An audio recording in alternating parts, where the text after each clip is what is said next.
they talk about. Word.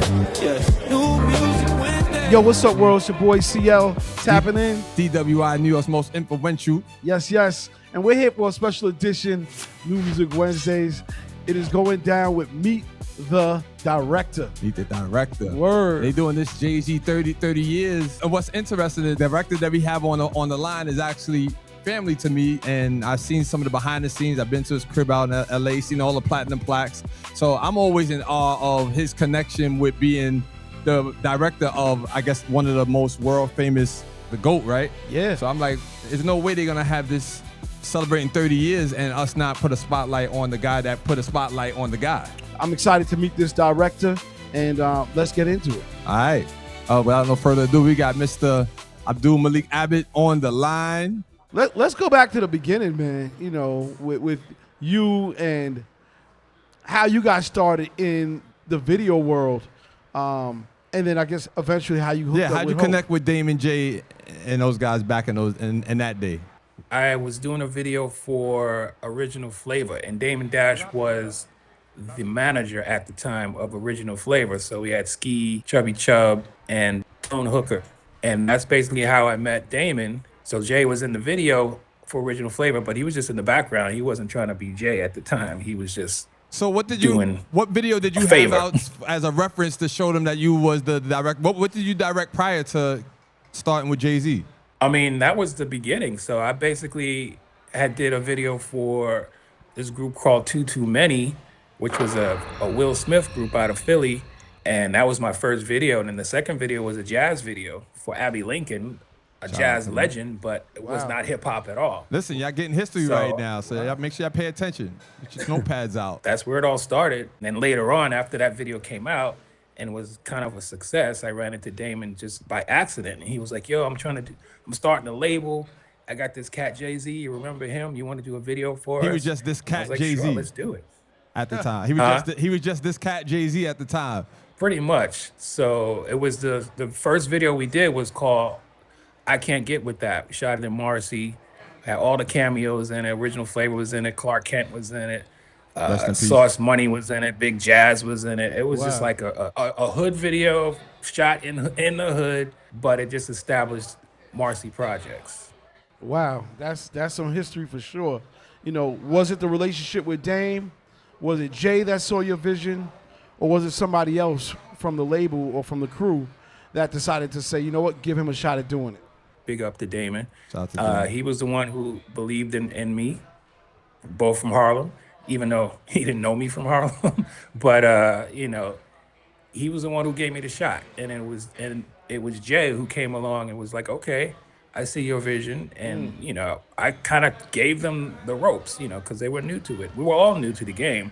I just had more history doing music videos because I was always on set. I was doing playback back in the day before I became a director. And then I became an editor, and then I edited a million videos. So that's really how I got put on, because I had edited so many hit videos at the time. That the first video, what was the first single off the project? Dead Presidents, and I want to say the song with Foxy, Ain't No Nigga. All right, so let's go with the Dead President was when y'all was playing with the Monopoly money. They was doing the Monopoly money scene, right? And yeah, that was like the first official video, even though we already did like 3 videos before that, which was In My Lifetime remix, as well as I Can't Get Wit That. We were all coming together because we had a vision. So we wanted to tell a story, which was based off of the movie Heat, based a little bit with a little bit of New York Undercover thrown in. I had a little cameo playing a cop in it. That was the beginning of us telling stories. The Dead President's music video. You got a role in that. You got a cameo playing the cop. Yeah, I was in 2 of the videos actually. I always played the cop. Is that the video that you said that Jay-Z wore your jacket? For the video Streets is watching, I wanted a scene with Jay on the rooftop, which we did shoot, and I was trying to mimic Blade, you know, Wesley Snipes and Blade, you know, with him on the rooftop. So we had all these different leather trenches and all these different jackets from the stylist, but Jay was like, I like your coat. So I ended up giving him my coat, and he wore it throughout the whole video. I still have it too. I might use it at the that jacket is Hall of Fame bound. What you was gonna say though? No, I'm gonna ask about the next video because it sounds like we shoot Screech and Watch It was fire, Right. but they're like, okay, so after Dead Prez, what was the next video that you shot? After Dead Presidents was the Ain't No video shot in Miami, which was for the Nutty Professor soundtrack. So I just remembered Roc-A-Fella was connecting with Def Jam at that point, so I had to like kind of prove myself to Def Jam. I guess it was Lior who actually needed to see it, so I brought in Dead Presidents. He's like, "Oh no, you got it." So that was kind of like the green light because he actually really liked that video. While we were doing the Ain't No video in Miami, Dead Presidents was #1 on the chart. It was #1 on the video charts. Dope. So we were kind of living large at the time. And while we were shooting about this, I think the Ain't No song was bubbling already. So we were kind of living pretty well at that time. Right. And speaking of living pretty well, I heard that scene from the first video that they shot with all the real money. You said the money came up missing. Oh yeah, that's a story. Yeah, so we shot the Dead Presidents video, and it was a scene where we were playing Monopoly with real money, and someone just gave out $40,000 just to for the video, and then whoever brought it took it back, but they didn't alert the other person who was looking for the money. So I just remember getting a 6 a.m. call, "Yo, where's the 40,000?" I'm like, I have no idea. I didn't touch that money. So, that was kind of a scary yet funny situation. So along those lines, I forgot to ask this earlier. What was the budget like for the first video compared to the Ain't No video? Well, we don't like to tell budgets, but I could I can tell the budget for the first video was only $5,000, and this is when we were shooting in film. So I just did that on the strength. I didn't get paid actually a dime for that, and I ended up directing it, producing it, and editing the video. But I have friends in the industry, and they all came out and volunteered for the video. And the thing was, I believed in Jay-Z's talent, so I was ready to just go on that journey and be able to donate my time just to see this brother build. And then I met everyone else after Biggs and Shaka, and there's a lot of Lenny. There's so many people that I met that was cool. Hip hop. The list keeps going. What was it like working with Jay and Foxy at that time? Because Foxy was on fire as well, in her career, and that was that one of her first videos? That was actually her first video. Everything. Yeah, that was her first. She was just starting out, actually. Yeah. I mean, she was easy to work with, so that wasn't even a problem. She wasn't a problem at all. She was just getting started, and Jay-Z was sort of like the mentor to her. That makes sense. She sort of followed his lead. But yeah, she was mad easy to work with. All right, and what was the next video that the third, I guess, would be? When we went from Reasonable Doubt over to In My Lifetime Volume 1, then we started pulling songs off of that for the Streets Is Watching home video. So we had Face Off with Sauce Money. We had Imaginary Players, because they all sort of blended together. What other projects were you working on? Were there other videos or other, documentaries or other projects, video projects that you did in between the release of Reasonable Doubt and Volume 1 / Streets Is Watching? I mean, they did other videos. So if you're saying me, I was working with other artists like Lade on Motown, Lord Finesse, stuff like that.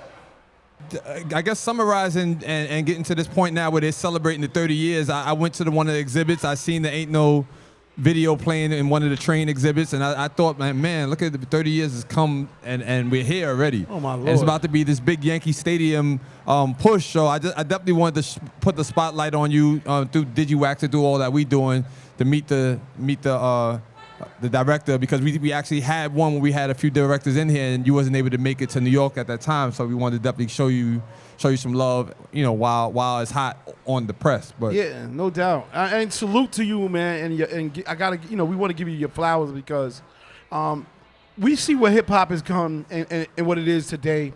We've seen the budgets go way up, but we often forget about those people who took the chance, the people who had the vision, pioneered, and we're talking about arguably the greatest MC of all time into a position that you could even say that. So nothing but respect to you for that, and taking a chance on Jay-Z and Roc-A-Fella.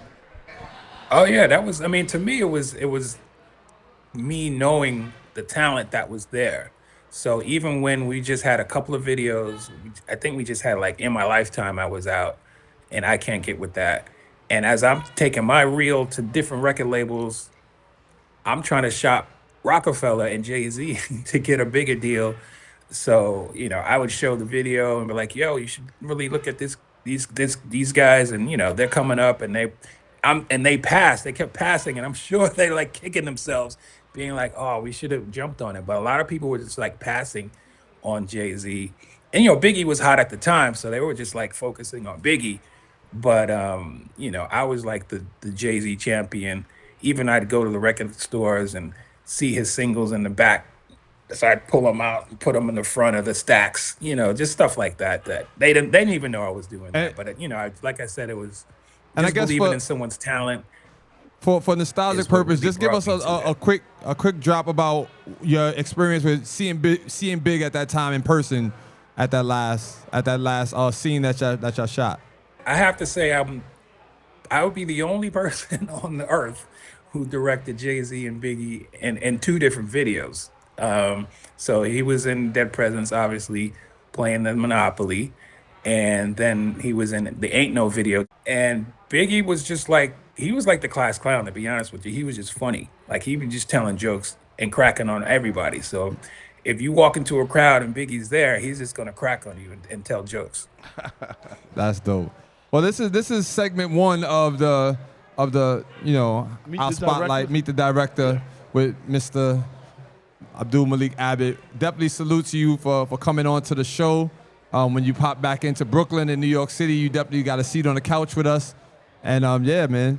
And thank you for participating in this exclusive.